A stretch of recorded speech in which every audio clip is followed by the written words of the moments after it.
9 already and being really, really aggressive, averaging only 16 a game over the last 4. They do win it, and Garland goes to work, and Garland able to lay it in. So, the Cavs got their revenge on a hot Pacers team who won their last 6 games, including one versus them. The Nuggets continue to showcase their chemistry by winning their 4th straight game and 8 out of their last 10. And in the night where the Bucks met the rolling 7-game win streak of the Kings, Giannis has something to stop their momentum with a 30-point triple-double. Giannis with 31 points. Another mid-range. With nothing but a win on their mind, the Cavs came out the gates firing behind their star Donovan Mitchell, who did come into this game on a slump, but this game right here was truly a display of offensive firepower, strategic execution, and a clutch performance from Cleveland star players. This matchup was a key test to see if the win streak the Pacers were on was a true sign of them turning the corner, and for the Cavs, this was all about proving that they are indeed not to be with. As stated, the Cavs came out the game letting off shots, putting up 37 points in the first quarter. The head honcho Donovan Mitchell wasted no time getting to his shots, as he knew he needed to get back in the groove of things, and boy oh boy did he shake back in a hot fashion. The Knicks in the second round got swept. He attacked Indiana's defense with a mix of pull-up jumpers, crafty drops to the rim, and was spotting up from deep range ready to snipe the Pacers. To come out the gate shooting like this just sets the tone for the night, and when you see plays where Mitchell makes McConnell chase him off a DHO downhill, and once getting cut off, he used that high carryover to get into a float over the big man, this is when you know the bag has been activated. Good defensively, and they've still got... Not only was Cleveland's sharp offense fueled by Mitchell's electric play, as Darius Garland's early playmaking got them into a flow of things as well. With this team being so connected, it looks as if Garland and Allen are on a string together as they both attack towards the rim, and if you look right here, you're gonna see Dean Wade set a back screen on Miles Turner, which allows Allen to cut to the rim uncovered, and hey, here comes the fireworks. Play center for us tonight, and right away. The sheer speed and connectivity this Cavs team was playing with had the Pacers fighting for a way to stop them, but hold on, don't get too ahead of yourself. They weren't completely out of the game, as Siakam was inserting his will, putting up 12 points in the first to lead the team. Pascal knocked down 2 threes in the opening quarter to help the Pacers keep things close when they almost got out of hand, and with him being fully locked in, he was showcasing different moves in his arsenal.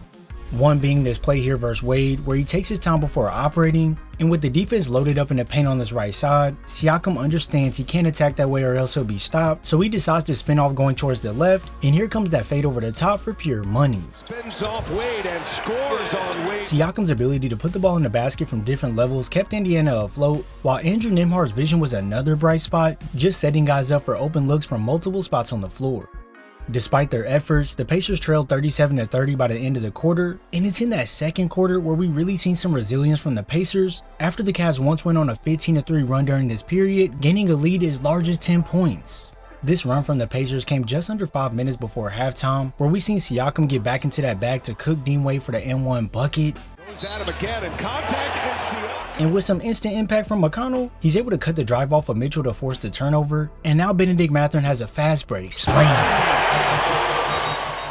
This run here would keep the Pacers neck and neck with the Cavs going into halftime with a score of 62-61, but it seems as if that fire simmered down, or shall I say got stolen, as the Cavs came out in the third quarter putting up 38 points, outscoring the Pacers by 10.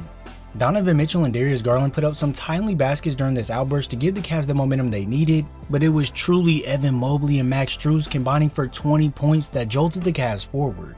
I mean, hey, just look at this play right here. Big man pushing the floor, using the crossover, and then I'll let you watch the rest. With Mobley rebounds, Yeah, just relentless in his approach. And it didn't stop there, as Mobley put up 5 threes in this quarter and knocked down 4 of them. It didn't matter if he was wide open or if he was contested on the shot. Mobley was locked in, lacing that net. This lead of 100-87 would usually mean a team would have smooth sailing to close the game, but the Pacers just wouldn't go away and kept striking, making a final push in this fourth quarter. The energy in the building was high, things looked like they were swinging in their favor, and right when they had a chance for a final push at things, Bennedict Mathurin decided to bump referee Natalie Sago. Mathurin just bumps Natalie Sago and he's out. He's just been tossed.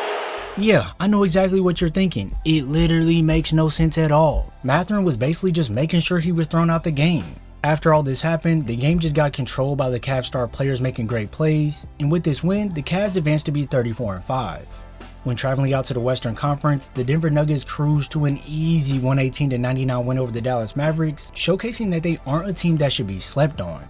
As of late, we've seen a birth of a dynamic duo in Russell Westbrook and Nikola Jokic, but this game right here was all about Jamal Murray.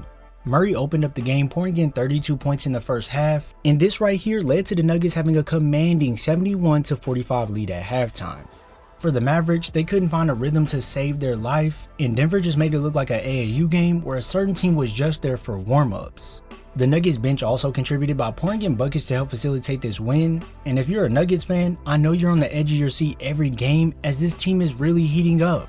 They've won 8 out of their last 10 games with 4 dubs in a row, and when you see a team moving like this, it shows you that they're ascending to a new level.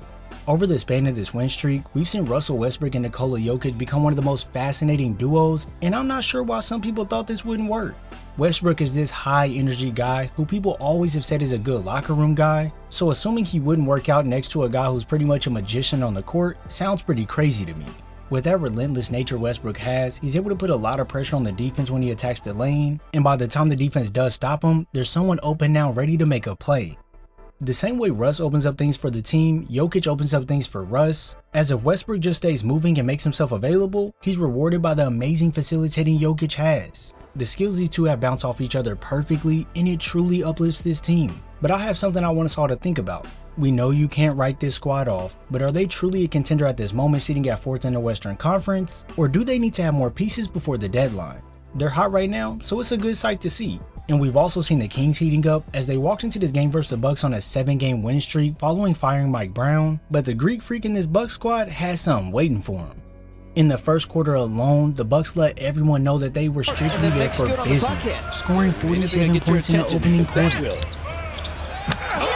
Giannis himself was simply unstoppable, showing everyone why he's the most dominant player in the league, putting up 30 points, 13 assists and 12 rebounds, recording his 50th career triple-double. Dame also threw in 24 points with 5 3-pointers spacing the floor for this win, and I want to ask you all something. With the Bucks sitting at 5th in the Eastern Conference, do you think they can make a push in the back half of this season to get the 3rd seed? And also, is there any moves this team needs to make to solidify themselves as a true contender?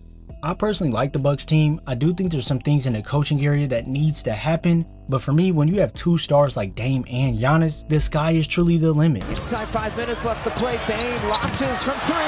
Last night in the NBA, we seen some good games. Some were subpar, but overall, it was a good night. And oh, we can't forget, Trae Young had a career night as well. So let's all help to get him to that All-Star game. If you enjoyed this video, be sure to drop a like, subscribe, and turn on post notifications so you're first to know when I upload. I thank you all for your support, and I'll see you in the next video.